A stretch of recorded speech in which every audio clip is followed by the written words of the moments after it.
മഹാനായ ഉമർ ഇബ്നുൽ ഖത്താബ് റളിയല്ലാഹു അൻഹു അവറുകൾ രാജ്യം ഭരിക്കുന്ന കാലഘട്ടത്തിൽ, അദ്ദേഹം ഖലീഫത്തുൽ മുസ്ലിമീനായി വാണരുളുന്ന കാലഘട്ടത്തിൽ ഒരു ദിവസം ഇതുപോലെ സദസ്സിൽ സംസാരിക്കുന്നതിൻ്റെ ഇടയിൽ അദ്ദേഹം കൂടെ ഇരുന്ന ആളുകളോട് ചോദിച്ചല്ല,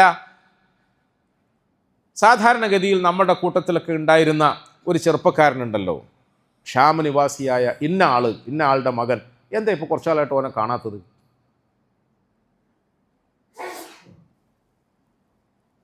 കുറേ നാളായല്ലോ ഞാനിങ്ങനെ നോക്കുന്നു, ഓനെ കാണുന്നില്ല, ഇപ്പോൾ കുറച്ച് നാളായിട്ട് ഓനെ കാണുന്നില്ല, എവിടെ പോയി, എന്തായി? ഉടനെ സദസ്സിൽ നിന്നും ആളുകൾ ഉമർ ഇബ്നുൽ ഖത്താബിനോട് അങ്ങനെ പെട്ടെന്ന് ചാടിക്കറി പറയാൻ പറ്റുമോ?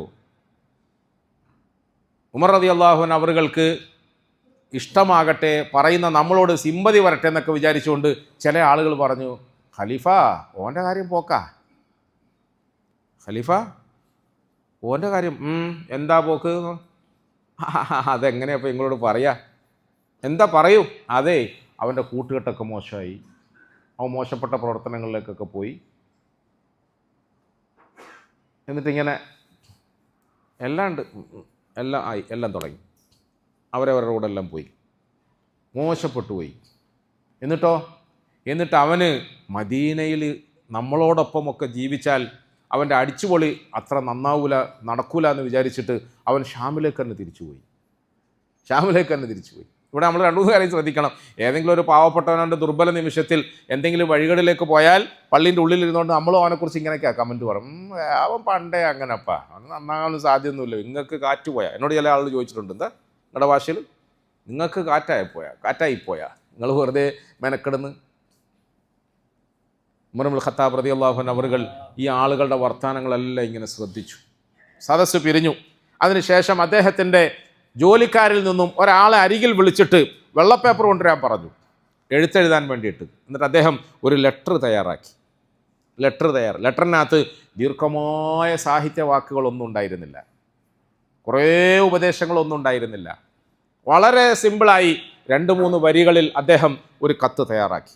മിൻ ഉമർ ഇബ്നുൽ ഖത്താബ് റളിയല്ലാഹു അൻഹു ഇലാ ഫുലാൻ ഇബ്നു ഫുലാനിലേക്ക്. അതിൻ്റെ തുടക്കം ഇങ്ങനെയായിരുന്നു: ഗാഫിരി ദംബി വഖാബിലി തൗബി ശദീദിൽ ഇഖാബി ദിത്തൗലി ലാ ഇലാഹ ഇല്ലാഹു. ഹംദ് സലാത്ത് നമ്മൾ പറയാറില്ലേ കത്തിൻ്റെ തുടക്കത്തിൽ? അള്ളാഹു അവനാണ് സർവസ്തുതി. ഏതല്ലാഹു ആണ്? ഗാഫിരി ദംബി വഖാബിലി തൗബി ശദീദിൽ ഇഖാബി ദിത്തൗലി ലാ ഇലാഹ ഇല്ലാഹു ഇലൈഹിൽ മസീർ. വസ്സലാം. തീർന്നു. വേറെ വാതില്ല, ഉറുദിയില്ല, നസീഹത്തില്ല, ചീത്ത പറച്ചിലില്ല, കണക്ക് പറച്ചിലില്ല.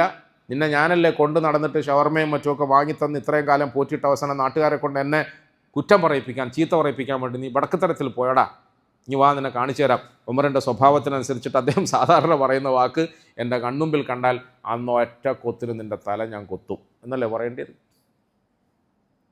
അദ്ദേഹം വേറെ ഒന്നും പറഞ്ഞില്ല.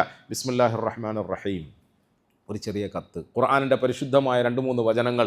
ഗാഫിരി ദംബി വഖാബിലി തൗബി ശദീദിൽ ഇഖാബി ദിത്തൗൽ ലാ ഇലാഹ ഇല്ലാഹു ഇലൈഹിൽ മസീർ.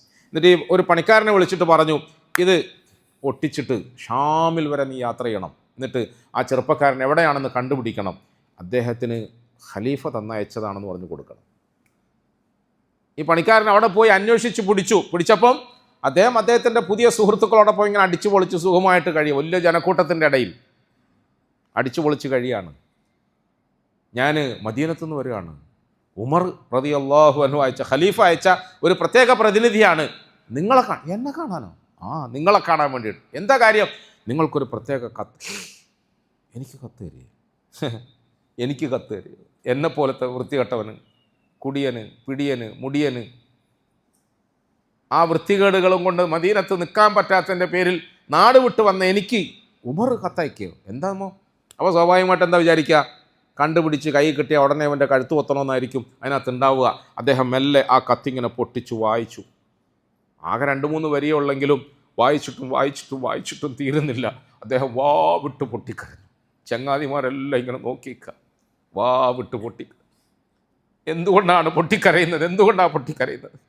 അദ്ദേഹം പറഞ്ഞു, ഒന്നാമത്തത്, എൻ്റെ റബ്ബിനെ കുറിച്ചിട്ട് ഉമർ എന്നെ ഓർമ്മപ്പെടുത്തി. എൻ്റെ റബ്ബ് എത്ര കാരുണ്യവാനാണ്. എൻ്റെ റബ്ബ് ഗാഫിരി ദംബ്, എല്ലാ പാവങ്ങളും പൊറുക്കുന്നവനാണ്. വഖാബിലി തൗബ്, തൗബ സ്വീകരിക്കുന്നവനാണ്. തൗബ സ്വീകരിക്കാനും പാപം പൊറുക്കാനും തയ്യാറായി കാത്തു നിൽക്കുന്ന ഒരു റബ്ബുണ്ടെന്ന് എൻ്റെ ഉമർ എന്നെ ഓർമ്മപ്പെടുത്തി. ഉമർ എന്നെ കൊല്ലാൻ വിധിച്ചില്ല, എന്നെ തല്ലാൻ വിധിച്ചില്ല, എന്നെ തള്ളിക്കളയാൻ വിധിച്ചില്ല, എന്നെ മോശക്കാരനായി പ്രഖ്യാപിച്ചില്ല, എന്നെ നിന്ദ്യനാക്കിയില്ല. എൻ്റെ റബ്ബിൻ്റെ കാരുണ്യത്തെക്കുറിച്ചിട്ട് എനിക്ക് വിവരം തന്നു. എന്നാൽ പിന്നുള്ള വാക്കുകളിൽ ഷദീദുൽ ഇഖാബി ദിത്തൗൽ, ഒരു പക്ഷേ നേരെ ചൊവ്വേ പടച്ചവൻ പറഞ്ഞതുപോലെ കേട്ട് പശ്ചാത്തപിച്ച് അവനിലേക്ക് മടങ്ങുന്നില്ലെങ്കിൽ അള്ളാഹു പ്രതികാരം ചെയ്യാൻ തീരുമാനിച്ചാൽ അത് ഭയങ്കര പ്രതികാരമായിരിക്കും എന്നെ ഭയപ്പെടുത്തി. ലാ ഇലാഹ ഇല്ലാഹു ഇലൈഹിൽ മസീർ, അവനല്ലാതെ വേറെ ഒരു ഇലാഹ് നമുക്കില്ല. ചങ്ങാതിമാരൊക്കെ കുറച്ച് കാലത്തേക്കേ ഉണ്ടാവൂ. നമ്മളുടെ കീശ കുറച്ച് കാലിയായാൽ, നമ്മളുടെ ശക്തി കുറച്ച് ക്ഷയിച്ചാൽ ഈ ചങ്ങാതിമാർ ഓരോരുത്തരായി നമ്മളെ ഇളക്കിയിട്ട് പോവും.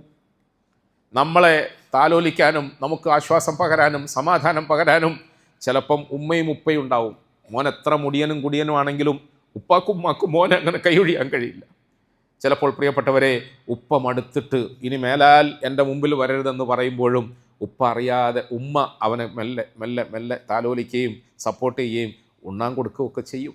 എന്നാൽ ഈ ഉപ്പയും പോയി ഉമ്മയും പോയി, ഞാൻ ഒറ്റപ്പെട്ടവനായി. എന്നിട്ടോ ഞാൻ ഒറ്റപ്പെട്ടവനായിട്ട് ഇനി പോകേണ്ടത് ഇലൈഹിൽ മസീർ, ആ അള്ളാഹുവിങ്കിലേക്കല്ലേ. പാപിയായ നിലയിൽ, ദോഷിയായ നിലയിൽ, ധിക്കാരിയായ നിലയിൽ, വൃത്തികെട്ടവനായ നിലയിൽ അവങ്കലേക്ക് പോകുന്നതിന് പകരം പശ്ചാത്തപിച്ചു പോകുന്നതല്ലേ ബുദ്ധി. എൻ്റെ ഉമർ എന്നെ നന്നാക്കി.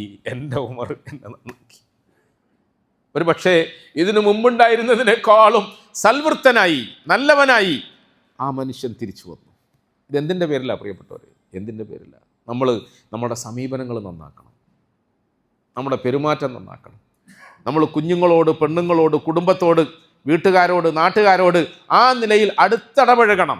എന്നിട്ട് അവരെ സ്നേഹത്തിൻ്റെ വലയത്തിൽ കൊടുക്കണം. വേറെ എവിടുന്നും കിട്ടാത്ത സ്നേഹം വാപ്പയിൽ നിന്ന് കിട്ടുമെന്ന് അവർക്ക് ബോധ്യം വരണം. വേറെ എവിടുന്നും കിട്ടാത്ത പരിഗണന മാപ്പിളയിൽ നിന്ന് കിട്ടുമെന്ന് അവർക്ക് ബോധ്യം വരണം. വേറെ എവിടുന്നും കിട്ടാത്ത സ്നേഹവും ലാളനയും ജ്യേഷ്ഠ സഹോദരന്മാരിൽ നിന്നും കുടുംബത്തിൻ്റെ ഉള്ളിൽ നിന്നും കിട്ടുമെന്ന് അവർക്ക് ബോധ്യമുണ്ടാകണം. ബോധ്യപ്പെടുത്തി കൊടുക്കണം. അത് വർത്താനം കൊണ്ടല്ല, നമ്മുടെ പ്രവർത്തനം കൊണ്ട്, നമ്മുടെ പെരുമാറ്റം കൊണ്ട്. അങ്ങനെ നമ്മൾ സ്നേഹവലയത്തിൽ ഈ കുഞ്ഞുങ്ങളെ കൂട്ടിപ്പിടിച്ചിട്ട് അവരോടൊപ്പം സ്വർഗത്തിലേക്ക് യാത്രയാകണം. അള്ളാഹു നമുക്കതിന് തൗഫീഖ് തരുമാറാകണം. അവരെയും കൊണ്ട് നമുക്ക് സ്വർഗത്തിൽ പോകാൻ കഴിയണം. നമ്മളുടെ കുഞ്ഞുങ്ങളില്ലാതെ നമുക്ക് എങ്ങനെ സ്വർഗം സുഖമാവുക പ്രിയപ്പെട്ടവരെ? നമ്മളുടെ മക്കളില്ലാത്ത സ്വർഗം ആലോചിച്ച് നോക്കൂ. നമ്മളുടെ ഭാര്യയില്ലാത്ത സ്വർഗം.